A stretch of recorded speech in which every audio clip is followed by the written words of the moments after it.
Hello and welcome back to Monday at the Movies here on the Create channel. As we begin March, we also begin Oscars month. For the next 5 weeks, we'll bring you public domain films that have either been nominated for or won Academy Awards. We begin this month with a film that shocked me when I learned it was in the public domain, 1963's Charade.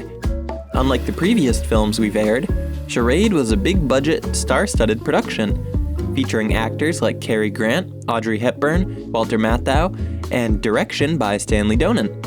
Charade garnered one Academy Award nomination for Best Song with its title track Charade, written by Henry Mancini of Pink Panther fame. With all the popularity, success, and powerful backing that this film had, how then did it end up in the public domain so early?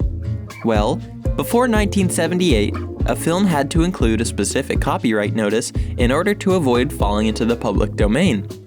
The credits include a few lines dedicated to establishing the legal rights holders, but they failed to include the word copyright or its associated symbol anywhere. That meant the film immediately entered the public domain upon release. An incredible break for us, as we now get to bring the thrilling action comedy film to you. Enjoy Charade!